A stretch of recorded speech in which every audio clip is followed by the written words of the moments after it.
Zaporozhye region. Russian tankers jump out of a burning TATBW tank.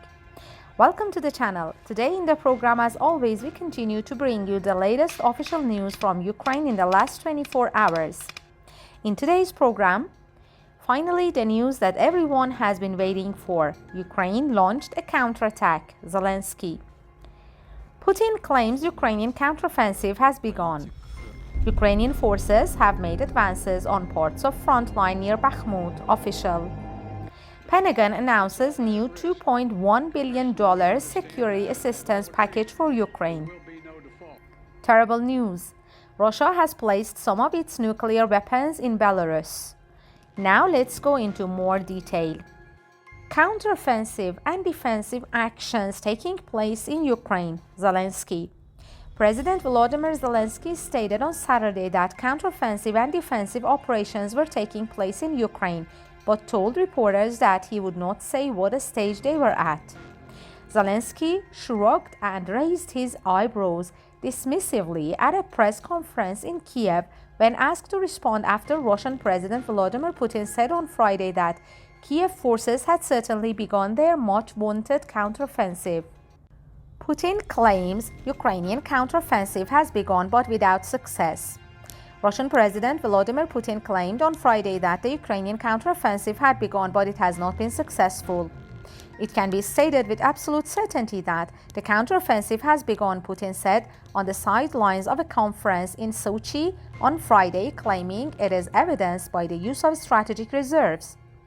It can be stated that all counteroffensive attempts made so far have failed, but the offensive potential of the Kiev troops regime still remains, Putin stated in video shared on Telegram from Russian state media.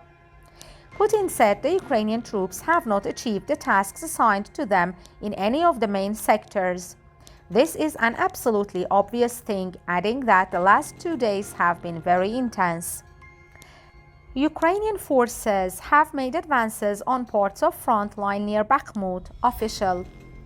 Counterattacking Ukrainian forces have advanced up to 1,400 meters at a number of sections of the front line near the eastern city of Bakhmut in the past day, a military spokesperson stated on Saturday. The advance is the latest in a series of similar gains reported this week by Kiev near Bakhmut, which Russia said it had fully captured last month after the bloodiest and longest battle since it began its full-scale invasion in February 2022. We're trying to conduct strikes on the enemy. We're counterattacking. We've managed to advance up to 1,400 meters on various sections of the front, the spokesperson for the Eastern Military Command said when asked about fighting near Bakhmut. Serhiy Chervoty stressed in televised comments that Russian forces were trying to counterattack, but that they had not been successful. Ukrainian forces, he added, had inflicted heavy Russian troop casualties and destroyed military hardware in the area. Pentagon announces new $2.1 billion security assistance package for Ukraine. The Pentagon on Friday announced a new $2.1 billion security assistance package for Ukraine that it said includes critical air defense and ammunition capabilities, according to a press release. This USAI Ukraine Security Assistance Initiative package illustrates the continued commitment to both Ukraine's critical near-term capabilities as well as the enduring capacity of Ukraine's armed forces to defend its territory and deter Russian aggression over the long term, the statement said.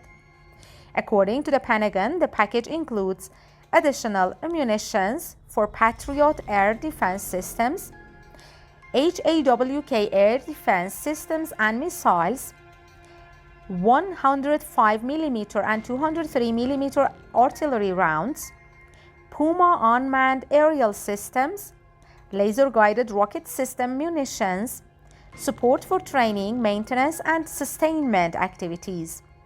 With the new package announcement, the U.S. has committed more than $40.4 billion in security assistance to Ukraine since the beginning of the Biden administration, including more than $39.7 billion since the beginning of the war in February 2022. Russia will deploy tactical nuclear weapons in Belarus after facilities there already on July 7-8, Putin told his Belarusian counterpart Alexander Lukashenko at a meeting in Sochi. June 9, Reuters. Russia will start deploying tactical nuclear weapons in Belarus after special storage facilities are made ready on July 7-8, President Vladimir Putin said on Friday, Moscow's first move of such warheads outside Russia since the fall of the Soviet Union. Putin announced in March he had agreed to deploy such weapons in Belarus, pointing to U.S. deployment of tactical nuclear weapons in a host of European countries over many decades. Everything is going according to plan, Putin told Belarusian President Alexander Lukashenko, discussing the planned nuclear deployment over a meal at the Russian leader's summer retreat in the Black Sea resort of Sochi. Preparation of the relevant facilities ends on July 7-8, and we will immediately begin activities related to the deployment of appropriate types of weapons on your territory, Putin said, according to a Kremlin transcript of his remarks. Lukashenko said, "Thank you, Volodymyr Volodymyrovich." The information in today's video consisted of these. If you want to support our work, like the video and subscribe to our channel. See you in the next videos. Bye.